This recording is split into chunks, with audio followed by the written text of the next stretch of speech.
Well, hello, folks out there in YouTube land. Got a big show lined up for you. Let's get right on into it. All right, let's pull up that screen. As you know, we had ourselves a bit of a ticket scandal yesterday. I'm assuming it's still going on because I went ahead and lined up a special interview with the Pittsburgh head coach, Coach Scarduzzi, and we're going to talk to him about the ticket scandal and what all's going on there. Let's get right on into it. All right. As you know, Tennessee allotted, 2,200 seats in the lower section last year for Pittsburgh. And of course, that let all the Pittsburgh people sit together, which is pretty typical. It happens with every stadium. That's normal when it's an away game. But Pittsburgh's not allowing that for the Vols. As a matter of fact, they offered them tickets up in the upper deck where they wouldn't have any impact on the game. They did say they'd let the band come and sit in lower level, but that'd be about it, and a few hundred seats. But not the 2,200 seats, are not anything close to that. So they could either sit in real bad seats or they could not come at all.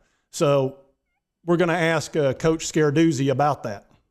And of course, we found out about it from an article. It says Pittsburgh starts an off-field war with the Vol Nation that it didn't want. And it talks about how Jimmy Himes has actually been reporting on this, and that Pittsburgh offered Tennessee seats in the 500 level, which is upper deck of the formerly known Heinz Stadium. And UT actually refused those tickets. They're kind of in disgust because that's just not done. That's simply not done in college football. And of course, UT allotted 2,200 tickets in the lower level of Neyland Stadium for Pittsburgh a year ago. And Jimmy Himes tweeted about it, says Tennessee fans apparently didn't buy any of the Pitt ticket allotment since Pitt only offered seats in the 500 level, which UT refused. After UT allotted 2,200 to Pitt in the lower level last year, said UT did get around 400 tickets, which they could use primarily for the band, etc. And the reason I'm going to be talking to Coach Scarduzzi is that he was incensed at the idea of West Virginia having too many fans at the backyard brawl last week. And so I'm just wondering who decided that there shouldn't be any Vol fans in the lower section to speak of. And he said coming into the backyard brawl, the storyline was that West Virginia was going to have 75% of the fans at the stadium. He said that wasn't the case, as Pitt Panthers colors flooded the North Shore with the largest attendance in Pittsburgh history. He said 70,000 Pitt fans packed the seats, and he was very angry, and actually he shook from the crowd noise, and that was very important. He said that was a big, big deal. ESPN disrespected our fans. He said, I knew they had some bad facts. They disrespected our fans, and our fans showed up. They were unbelievable all day, and I thank them all because they were critical in our victory. So it's pretty obvious that Coach Scarduzzi understands how important it is to keep that lower level as full as he can with Pittsburgh fans and to not have any other fans down there to speak of, because that can affect the game. And he saw that in the West Virginia game. And if you watch that game, the crowd had a big impact on it, no doubt. And I'm going to start out, like I said, I've got a link with Coach Scarduzzi, so I'm going to go ahead and ask the first question. Coach, I know you're going to be on here in just a second. Just wanted to know, can you please speak to the fact that Tennessee allowed you 2,200 seats in the lower level last year, and now you're not letting them do anything close to the same. You're barely even letting their band be there.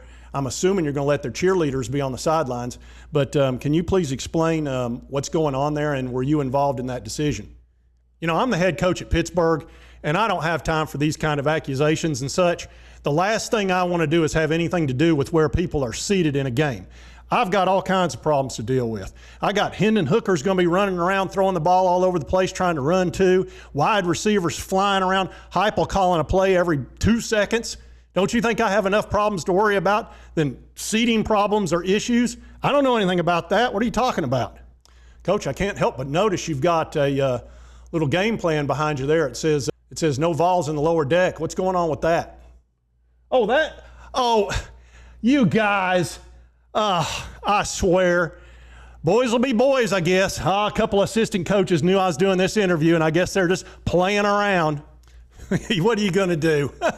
Like I'd have anything to do with that. That's so, I swear. You know how coaches are, always cutting on each other and practical jokers. So you're saying you didn't really have any say over whether or not the Vols fans will be in the lower deck. I think I've already answered that question. Sports Talk J. What's the J stand for? Jerk? Yeah, I've answered that question. Next question, or you know what? I'm done with this interview. Okay, well, that was Coach Scott. Well, you know what? I needed to ask him one more question. Hey, Terry, can you get the satellite link back up for the coach? I need to ask him one more. I know he's mad, but I just need one more question, okay? Could you pull him up, please? All right, guys, what do you think you're funny putting that sign? I told you to keep that where nobody could see it. What the heck's wrong with you? And I'm telling you right now, if I see more than one Vol fan down that lower deck sitting with any other Vol fans, that'll be your rear end. I'll have your job. Let me just tell you that right now. I'm not putting up with this. I got enough trouble with this game without having to worry about the Vols fans getting involved. I want them in the upper deck, and that's the only place I want to see them. And if they do to get in the lower deck, you separate them. You hear me? Huh? Oh, hey, I said this interview's over.